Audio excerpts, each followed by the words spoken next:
그럼 전면상인 초상화는 하나도 없나요? 아, 그렇지는 않아요. 임금의 초상을 어진이라고 부르는데 네. 임금님 초상은 중국이나 이런 데도 대부분 정면상이에요. 정면으로 그려진 초상화의 주인공은 대부분 왕이나 왕족. 정면 초상화가 높은 신분이나 권위를 나타냈기 때문이라고 해요. 그리고 자화상의 경우 자신의 얼굴을 보고 그려야 해서 정면으로 그려진 거래요. 일반적인 흐름은 측면이 일반적인 거예요. 그래서 하나의 왜 그렇게 됐을까 궁금한 생각도 드는데 하나의 형식이 된 거죠. 그렇게 그리는 게. 한국 명인들의 초상화 196점을 모아놓은 자료 중 무려 180점의 초상화가 모두 옆모습으로 그려졌다고 해요. 우리나라의 옛날 초상화에는 이것 말고도 또 다른 특징이 있다고 하는데 이 시기에는 종교법이 들어오기 이전이어서 또 이제 나이 들어서 나타나는 검버섯 그리고 사람 얼굴에 이렇게 붓 같은 거 조그만 게 있잖아요. 네. 그런 것도 빠뜨리지 않고 그대로 다 그렸어요.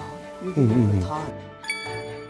우리나라의 초상화는 터럭 하나도 담지 않으면 다른 사람이다 라고 할 정도로 인물을 사실적으로 그리는 것을 무엇보다 중요시 여겼다고 해요. 그렇다면 서양의 초상화도 옆모습으로 그려졌을까요? 선생님 안녕하세요. 어서 와요. 네, 반가워요. 서양 초상화에 대해 설명해 주실 김윤섭 선생님. 선생님, 이 동양 초상화는요 윤곽을 잘 드러내기 위해 약간 측면에서 찍었다고 하는데요. 그럼 서양 초상화는 어떻게 그리는 거예요? 우리가 보통 그러면 기쁘거나 슬프거나 이게 감정 표현을 많이 하는 거 그 감정 있죠? 네. 그걸 오른쪽 뇌가 관장을 하거든요. 그러다 보니까 그림 그릴 때 보면 무의식 중에 사람들이 왼쪽을 살짝 이렇게 보여주려고 하는 그 심리적인 게 작용을 한다고도 볼 수 있어요.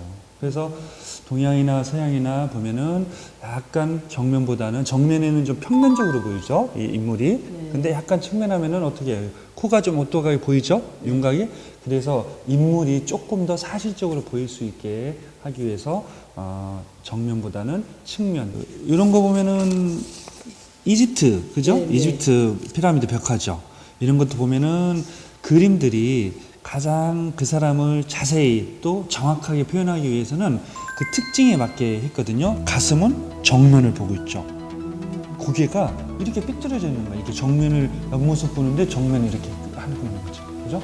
서양화 같은 경우에는 이런 식으로 그 사람이 어떤 취미 생활을 하고 있는지까지 짐작을 할 수 있도록 봐보죠. 이 사람은 음악을 되게 좋아하는 모양이에요. 그죠?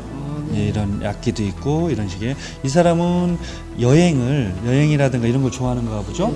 이게 지구본 같은 것도 있고 이런 망원경 같은 이런 것도 있죠. 그리고 여성들 같은 경우에는요. 여성에는 이런 식으로 그 사람이 얼마나 지체가 높고 아주 고급스러운 그런 아주 생활을 하고 있는지를 보여주는 이런 그림 같은 거 있어요. 인물이 가진 부와 권력을 표현하기 위해 그려졌던 서양의 초상화는 옷뿐만 아니라 배경까지 화려하게 그려진 것이 특징이에요.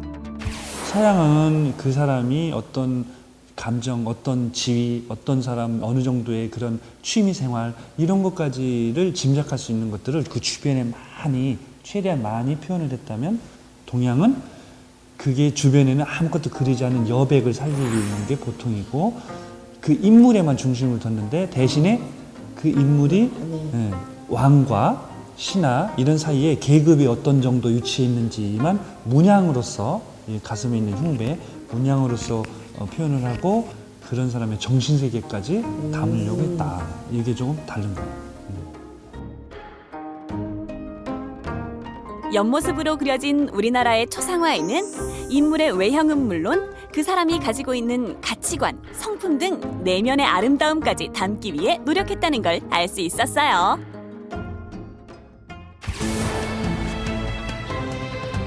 우리가 많이 사용하는 지피스 초상화가 측면인 이유는 사람의 얼굴을 더욱더 아름답게 표현하기 위함이었어요. 우리 꾸러기 친구들도 잘 아셨죠?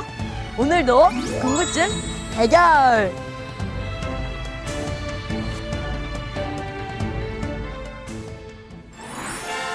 지폐와 옛날 초상화 속 인물들이 옆모습으로 그려진 이유는 사람의 얼굴을 더욱 입체적으로 표현하기 위한 것이다.